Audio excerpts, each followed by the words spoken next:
প্রিয় শিক্ষার্থীবৃন্দ, কেমন আছো সবাই? নিশ্চয়ই বাড়িতে ভালো আছো, সুস্থ আছো। করোনা ভাইরাস সৃষ্ট রোগ কোভিড-19 জন্য আজ পুরো পৃথিবী গৃহবন্দী হয়ে আছে। শিক্ষা ব্যবস্থায় এক ধরনের স্থবিরতা চলছে বিশ্বব্যাপী।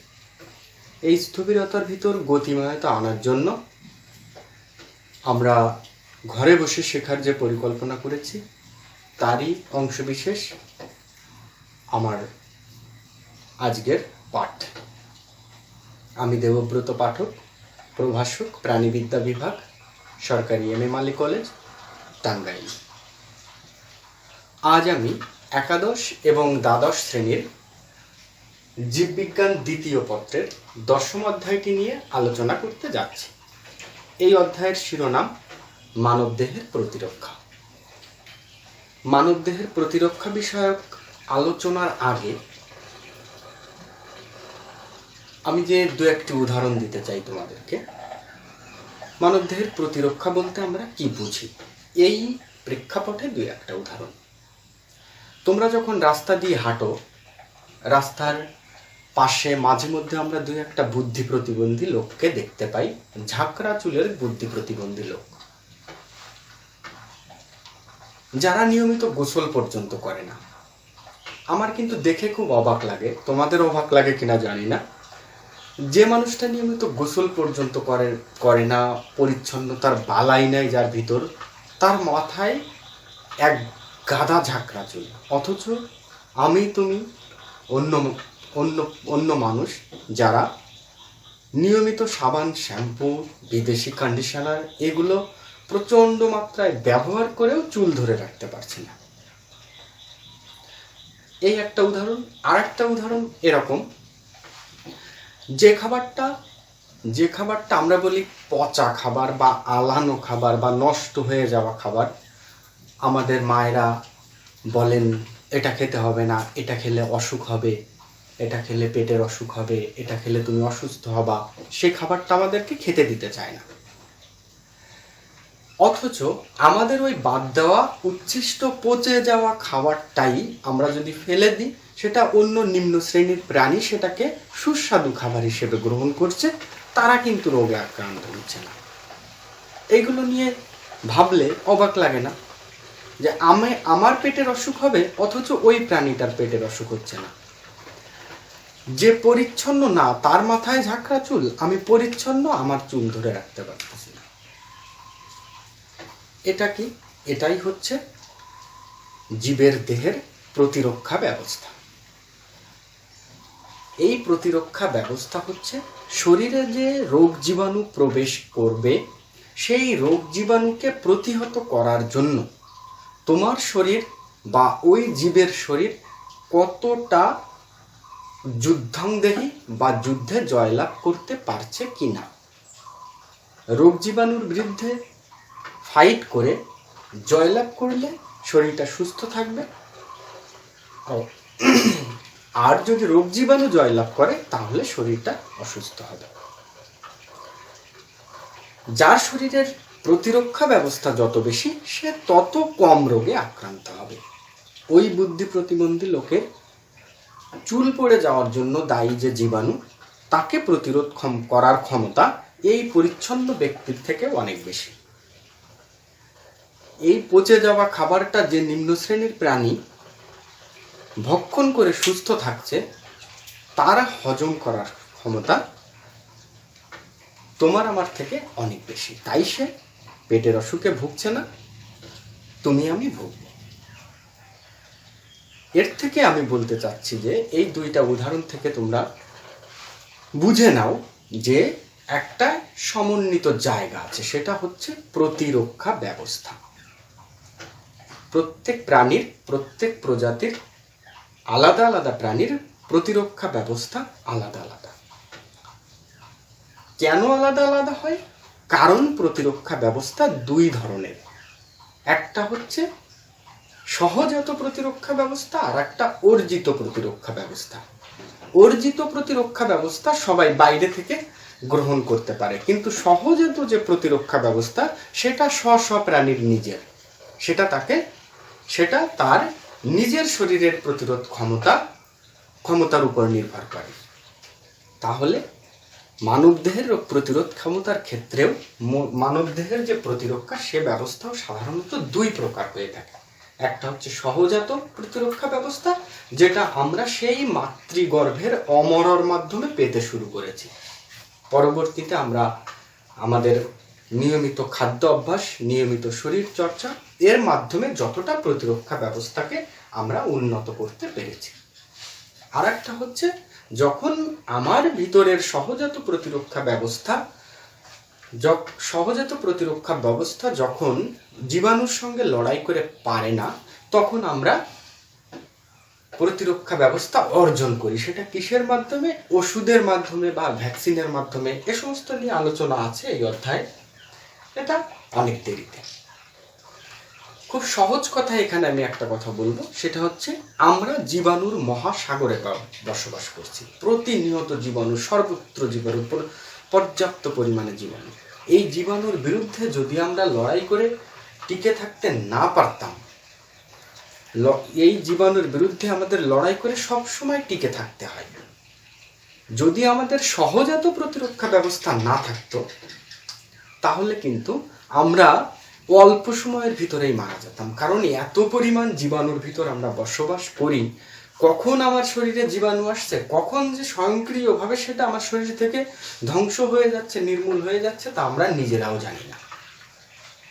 যখন শরীর আর পারে না প্রতিরোধ করে, প্রতিরক্ষা ব্যবস্থায় সে দুর্বল হয়ে যায়, তখন আমরা রোগে আক্রান্ত হই, ডাক্তারের শরণাপন্ন হতে হয়।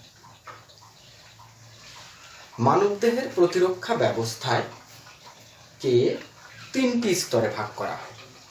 প্রথম, দ্বিতীয় এবং তৃতীয় প্রতিরক্ষা স্তর, যে সম্পর্কে তোমাদের এই 10ম অধ্যায়ে সংক্ষিপ্তভাবে বাট চমৎকারভাবে আলোচনা করা আছে। সেই আঙ্গিকে আমরা প্রথম, দ্বিতীয় এবং তৃতীয় প্রতিরক্ষা স্তর নিয়ে আলোচনা করব। মানবদেহে যে সকল অণুজীব, সেটা ভাইরাস হতে পারে, ব্যাকটেরিয়া হতে পারে, অন্যান্য রোগ সৃষ্টিকারী অণুজীব হতে পারে, বা বিষাক্ত রাসায়নিক পদার্থ হতে পারে। এটা যে কোনো মাধ্যমে আমাদের নাক, মুখ, চোখ, কান, ত্বক বা কোথাও কেটে গেল সেই জায়গা দিয়ে প্রবেশ, যে কোনোভাবে আমাদের শরীরে প্রবেশ করতে পারে। সামগ্রিক এই রোগ সৃষ্টিকারী যে সমস্ত উপাদান আছে, এদেরকে একত্রে কি বলা হয়? এদেরকে একত্রে অ্যান্টিজেন বলা হয়। এদেরকে অ্যান্টিজেন বলা হয়, বা অ্যান্টিজেন বা প্যাথোজেন। অ্যান্টিজেন বা প্যাথোজেন, রোগ সৃষ্টিকারী যে কোনো উপাদান শরীরে প্রবেশ করলে সেটাকে আমরা অ্যান্টিজেন বা প্যাথোজেন বলে থাকি।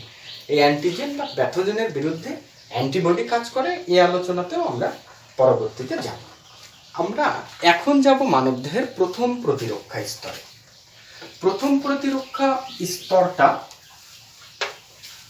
মানবদেহের প্রথম প্রতিরক্ষা স্তর যেটা, সেটা যে সমস্ত অঙ্গ নিয়ে গঠিত, তার ভিতর আছে আমাদের ত্বক, আমাদের মুখ, আমাদের নাক, কান, চোখ ইত্যাদি। এগুলা কি? এগুলো প্রথম প্রতিরক্ষা স্তর। প্রথম প্রতিরক্ষা স্তর, প্রথম প্রতিরক্ষা স্তর। প্রথম প্রতিরক্ষা স্তরের কাজ কি? প্রথম প্রতিরক্ষা স্তরের কাজ হলো, বাইরে থেকে যখনই কোনো জীবাণু আমাদের শরীরে প্রবেশ করে, প্রথম প্রতিরক্ষা স্তরের প্রতিটা উপাদানের কাজ হচ্ছে সেটাকে শরীরে প্রবেশ করতে না দেওয়া। জাস্ট এইটুকু। সে নানামুখী উপায়ে শরীরে ওই জীবাণুটাকে প্রবেশ করতে বাধা দেয়। যদি প্রথম প্রতিরক্ষা স্তরের উপাদানগুলোকে ভেদ করে কোনো অ্যান্টিজেন বা প্যাথোজেন শরীরের ভিতরে প্রবেশ করে যায়, তখন কাজ শুরু হয়ে যায় দ্বিতীয় প্রতিরক্ষা স্তরে। এখানে আরো একটা বিষয় আছে, আমরা মুখ দিয়ে খাবার গ্রহণ করার পর সেটা পাকস্থলিতে যায়। এই পাকস্থলিতে কিছু হাইড্রোক্লোরিক অ্যাসিড আছে, যার পিএইচ মাত্রা 2 থেকে 3। সেটা কিন্তু রোগ জীবাণু ধ্বংসে ভূমিকা পালন করে। কাজেই ওই পাকস্থলীর যে হাইড্রোক্লোরিক অ্যাসিড সেটাকেও আমরা প্রথম প্রতিরক্ষা স্তরের উপাদান হিসেবে গ্রহণ করতে পারি। এরপর আমরা যাব দ্বিতীয় প্রতিরক্ষা স্তরে।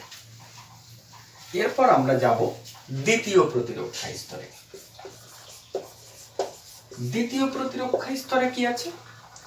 আমরা সকলেই জানি যে দ্বিতীয় প্রতিরক্ষা স্তরে আছে যে উপাদানটা, সেটা হলো শ্বেত রক্তকণিকা, আমরা কি জানি, যাকে শরীরের প্রহরী বলা হয়, পাহারাদার, সর্বদা পাহারা দেয়। শ্বেত রক্তকণিকায় মোটামুটি 6 প্রকারের উপাদান আছে। যে উপাদানগুলো নানামুখী ভাবে কখনো জীবাণুকে গিলে ফেলে, কখনো জীবাণুর শরীরের উপরে যে প্রোটিনের উপাদান আছে, আবরণ আছে, সেটাকে ধ্বংস করে আমাদের বা প্রদাহ, পুজ বা অ্যালার্জির মাধ্যমে শরীর থেকে ওই রোগ জীবাণুটাকে বের করে দেয়, দিয়ে আমাদের শরীরকে সুস্থ রাখে।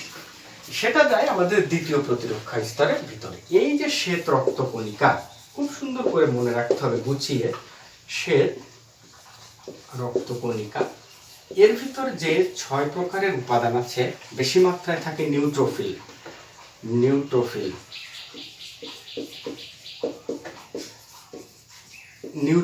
আছে, মনোসাইট আছে, ইওসিনোফিল আছে, বেসোফিল আছে, থ্রোম্বোসাইট,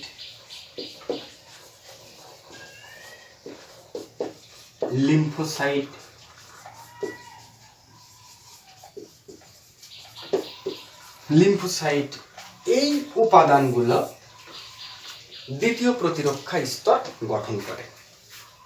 এর বাইরে আরো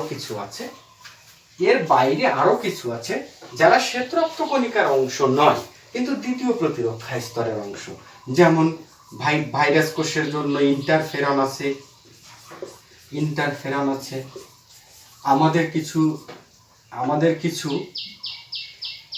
নিউক্লিয়ার ন্যাচারাল কিলার সেল আছে, যেগুলোকে আমরা এনকে সেল বলি। এই সমস্ত আলোচনায় আমরা পরে যাব। কিছু টি সেল, বি সেল উপাদান আছে যারা স্মৃতিকোষ হিসেবে কাজ করে এবং জীবাণু ধ্বংস করে, সেগুলো দ্বিতীয় প্রতিরক্ষা স্তর। আমরা যখন একটা প্রতিরক্ষা স্তর নিয়ে বিস্তারিত আলোচনা করব, তখন এই বিষয়গুলোতে যাব।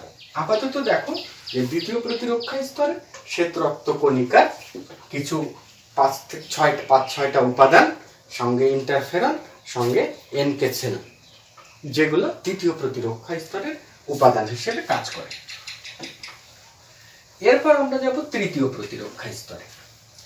তৃতীয় প্রতিরক্ষা স্তরটা কি? তৃতীয় প্রতিরক্ষা স্তরকে কিন্তু আমরা 2 ভাগে ভাগ করে ফেলব।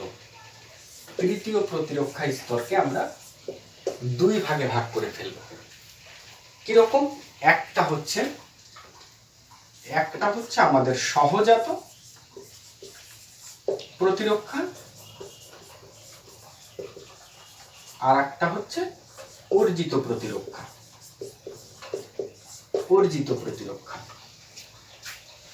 তৃতীয় স্তরের ক্ষেত্রে বলছি, এটা কিন্তু সেই শুরুর সহজাত অর্জিতর কথা আমি বলছি না। এখানে তৃতীয় প্রতিরক্ষা স্তরে সহজাত প্রতিরক্ষা স্তর প্লাস অর্জিত প্রতিরক্ষা স্তর।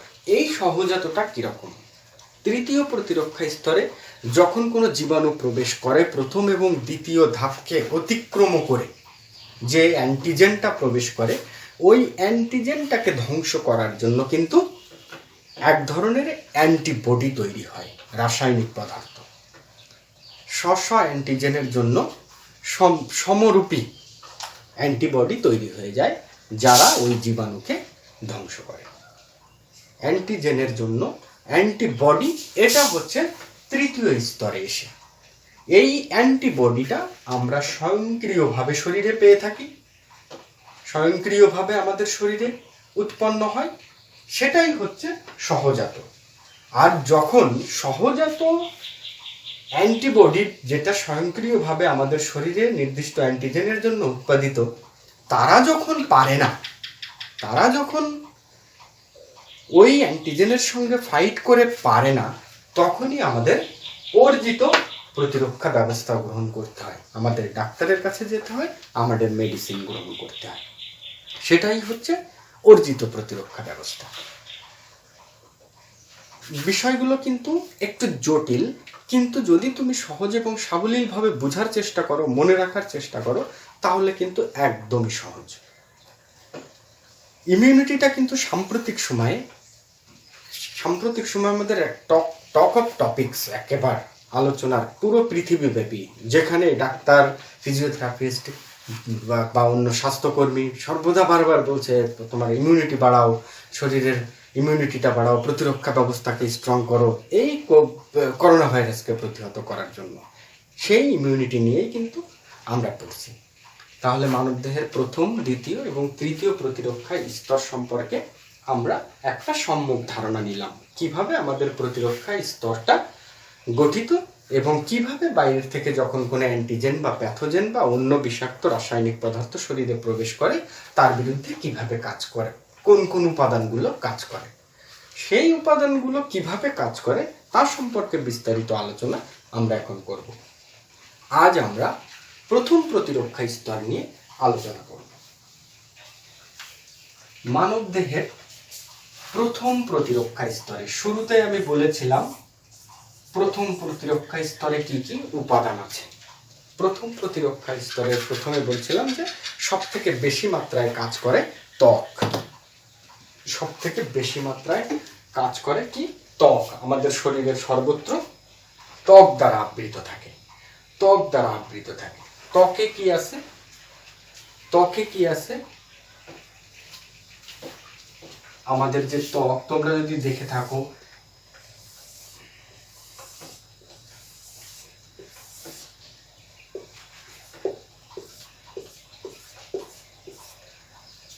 কিছু সিলিয়াযুক্ত কোষ আছে ত্বকে, কিছু মিউকাস কোষ আছে, মিউকাস নিঃস্রাবী কোষ আছে।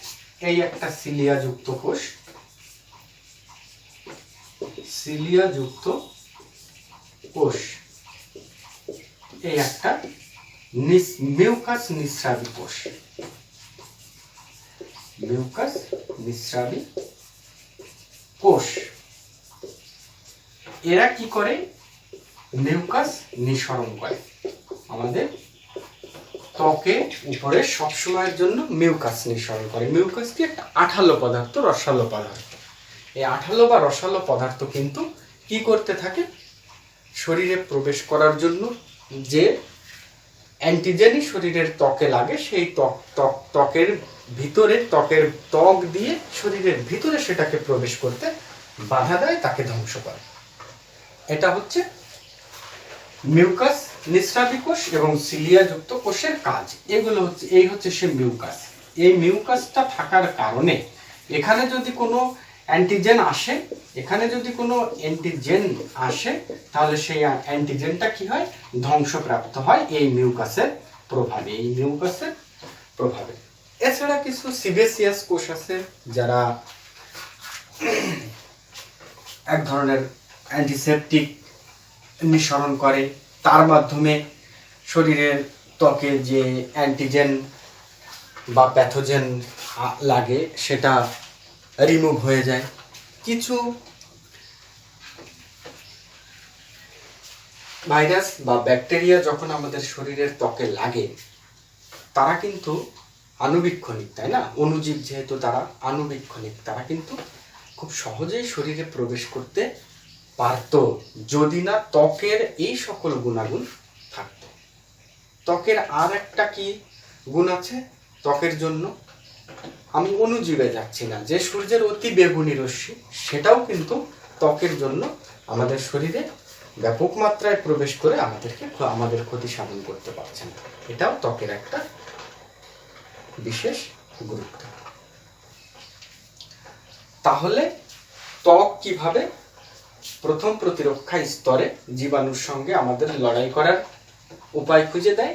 সেখানে আছে মিউকাস নিঃসৃত কোষ, সিলিয়াযুক্ত কোষ, কিছু সিবেসিয়াস কোষ, গ্রন্থি কোষ, যারা নানান রকমের রস নিঃসরণ করে, যা জীবাণুকে কখনো ধ্বংস করে, কখনো শরীর থেকে বাইরে বের করে দেয়।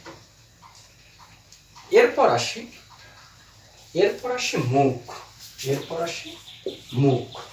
মুখ দিয়ে আমরা খাবার গ্রহণ করি। খাবারের সাথে সাথে আমরা ভাইরাস, ব্যাকটেরিয়া বা আরো কত অণুজীবকে যে গ্রহণ করি তার কোনো ইয়ত্তা নাই। তার মানে মুখও কিন্তু আমাদের শরীরের ভিতর জীবাণু প্রবেশ করার জন্য আর একটা বড় মাধ্যম। মুখ দিয়ে যে খাবারটা আমরা গ্রহণ করি তা কিন্তু আমাদের যে পরিপাক তন্ত্র তার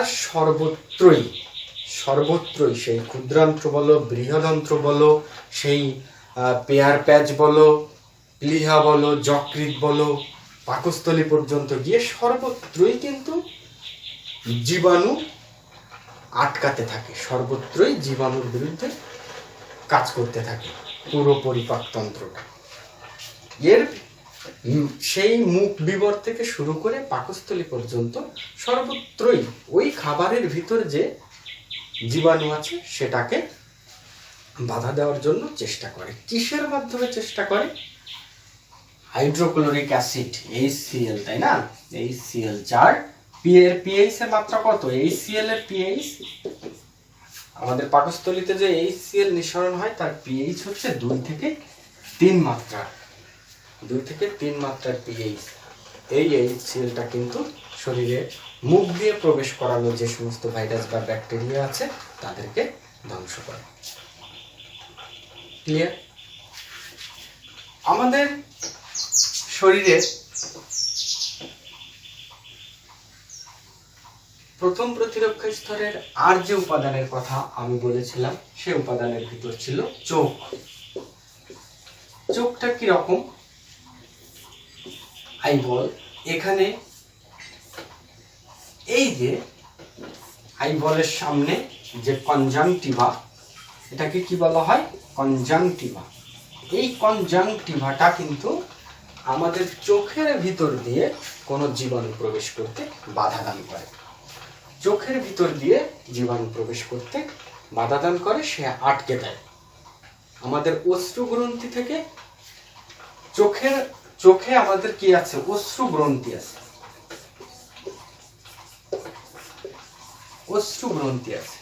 অশ্রু গ্রন্থি থেকে কি নির্গত হয়?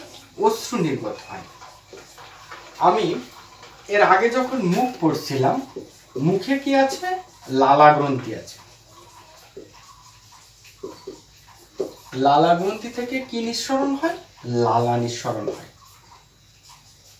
নিঃসরণ হয়। এই যে এই অশ্রু এবং লালা, এই দুইটাতে কি থাকে?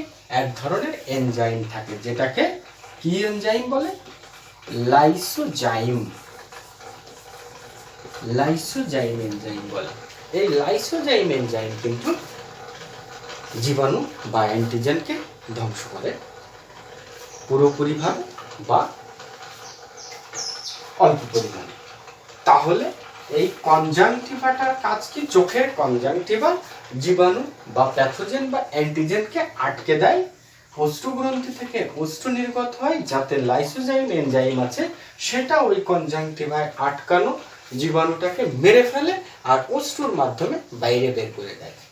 মুখ দিয়ে খাবার প্রবেশ করানোর সময় এক লালার মাধ্যমে, লালা গ্রন্থি থেকে নিঃসৃত লালার মাধ্যমেও কিন্তু এই লাইসোজাইম এনজাইমের সাহায্যে কিছু পরিমাণ জীবাণু ধ্বংস হয়, যেটা আমাদের পাকস্থলীতে যায়, সেটা আমরা খাদ্য হিসেবে আমাদের শরীরে সেটা পাচিত হয়ে যায়, সেটা আমাদের কাজে লাগে। আমাদের নাক প্রথম প্রতিরক্ষা স্তরের একটা অঙ্গ। নাকটা প্রথম প্রতিরক্ষা স্তরের একটা উপাদান। নাকের ভিতর কি আছে? নাকের ভিতর কিন্তু লোম আছে না? নাকের ভিতর লোম আছে, নাকের ভিতর যে লোম আছে এটা কিন্তু জীবাণুকে নাক দিয়ে শরীরের ভিতরে প্রবেশ করতে বাধা দান করে এবং এটা একটা প্রতিরক্ষা ব্যবস্থা হিসেবে কাজ করে। এটাও প্রতিরক্ষা ব্যবস্থার একটা উপাদান হিসেবে কাজ করে। এরপর কি আছে, আমাদের কান আছে। কানের ভিতর সিরুমেন বা সেরুমেন নামক এক প্রকার রসালো উপাদান আছে। যখন কটন দিয়ে তোমরা কান পরিষ্কার করো দেখবা একটা লিকুইড আছে, ওইটা হচ্ছে সেরুমেন, যেটার ভিতর অ্যান্টিসেপটিক উপাদান আছে। সে বাইরে থেকে কানের ভিতর দিয়ে প্রবেশ করা যে অ্যান্টিজেন বা জীবাণু সেটাকে ওখানে আটকে দেয় এবং ওর ভিতর যে অ্যান্টিসেপটিক উপাদান আছে সেটা দিয়ে ওই জীবাণুকে মেরে ফেলে, যেটা পরবর্তীতে আমরা কটন দিয়ে বের করে আনি। তাহলে ত্বক, চোখ, নাক, কান এরা কিভাবে প্রথম প্রতিরক্ষা স্তরে জীবাণুর বিরুদ্ধে কাজ করে তার সম্পর্কে একটু দেখলে। প্রথম প্রতিরক্ষা স্তরের এই অঙ্গগুলোর বাইরে আর কিছু উপাদান আছে, যেমন শরীরের কোথাও যদি কেটে যায় সেখান থেকে রক্তপাত হয়, তাই না? সেই রক্তপাত হলে সেখানে কি হয়, রক্ত তঞ্চন হয় বা রক্ত জমাট বাঁধে, তাই না? রক্ত জমাট বাঁধাটা কিন্তু প্রথম প্রতিরক্ষা স্তরের একটা প্রতিরক্ষা ব্যবস্থা। এই কারণেই রক্ত জমাট বাঁধে, যেন রক্তের ফ্লোটা বাইরের সাথে উন্মুক্ত হয়ে বাইরের জীবাণু রক্তের ফ্লোর মাধ্যমে শরীরের ভিতরে প্রবেশ করতে না পারে। এটা হচ্ছে রক্ত জমাট বাঁধার একটা অন্যতম প্রধান কারণ। আমাদের শরীরে কিছু ল্যাঙ্গারহ্যান্স কোষ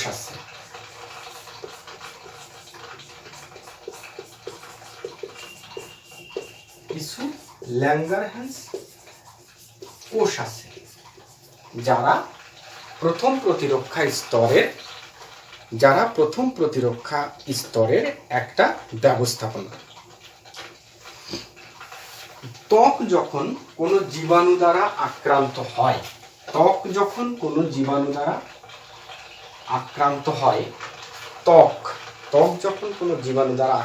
হয়, সেই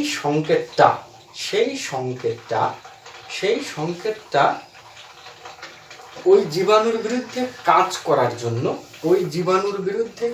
করার জন্য যেখানে পাঠাতে হবে সেই সংকেত পাঠানোর দায়িত্বটা কিন্তু এই ল্যাঙ্গারহ্যান্স কোষ পালন করে, সংকেত প্রেরণ করে। এই বিষয়গুলো কিন্তু তোমাদের এই ছোট ছোট জিনিসগুলো কিন্তু ক এবং খ নম্বরের প্রশ্নের জন্য খুব গুরুত্বপূর্ণ। ল্যাঙ্গারহ্যান্স কোষের কাজ কি বা ল্যাঙ্গারহ্যান্স কোষ কি?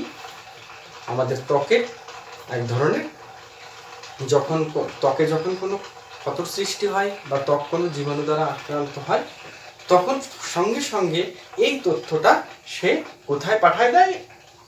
ওই জীবাণুর বিরুদ্ধে কাজ করবে শরীরের যে অংশ, সেখানে সেই তথ্যটা তৎক্ষণাৎ পাঠায় দেয়। এটা এক প্রকার ওই টি সেল বা বি সেলের মতো কাজ করে। পরের প্রতিরক্ষা স্তরে আমরা সেটা আলোচনা করব। এই ল্যাঙ্গারহ্যান্স কোষ রক্ত জমাট বাঁধা কিন্তু প্রথম প্রতিরক্ষা স্তরের অন্যতম অংশ। তাহলে প্রথম প্রতিরক্ষা স্তর সম্পর্কে আমরা এইটুকু দেখলাম। আমি আশা করি তোমরা বুঝতে পারলে, যেহেতু বিষয়গুলো সহজই ছিল, যার সঙ্গে তোমরা স্বাভাবিকভাবেই পরিচিত। এই নাক, চোখ, কান, মুখ এর সঙ্গে তোমরা স্বাভাবিকভাবেই পরিচিত। একটু বিষয়ভিত্তিক আলোচনার স্বার্থে এটা নিয়ে আমি কথা বললাম। এর পরবর্তীতে আমরা যাব কিন্তু দ্বিতীয় প্রতিরক্ষা স্তর এবং তৃতীয় প্রতিরক্ষা স্তরে। এই দুইটা পড়ে খুব মজা পাবা, অনেক ভালো লাগবে। এটা নিয়ে আলোচনা হবে পরবর্তী ক্লাসে। এখন আমি বলতে চাচ্ছি, আজকের ক্লাসের প্রেক্ষিতে তোমাদের যদি আমার কাছে কোনো জিজ্ঞাসা থাকে, তোমরা আমাকে ডিরেক্ট ফোন করতে পারো, তোমরা ইমেইলে আমার সঙ্গে যোগাযোগ করতে পারো, বা কমেন্টেও লিখতে পারো। আমার ফোন নাম্বারটা দিয়ে দিচ্ছি।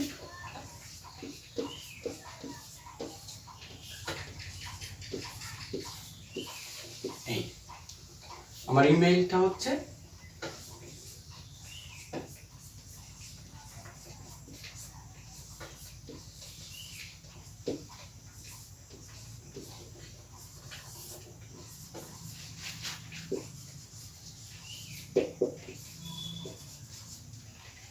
ফোন করতে পারো, মেইল করতে পারো, কমেন্টেও লিখতে পারো, মেসেঞ্জারে ইনবক্সেও কথা বলতে পারো। তো সবাই ভালো থাকো, সুস্থ থাকো, পড়াশোনার সাথে থাকো, বাড়িতে থাকো। ধন্যবাদ সকলকে।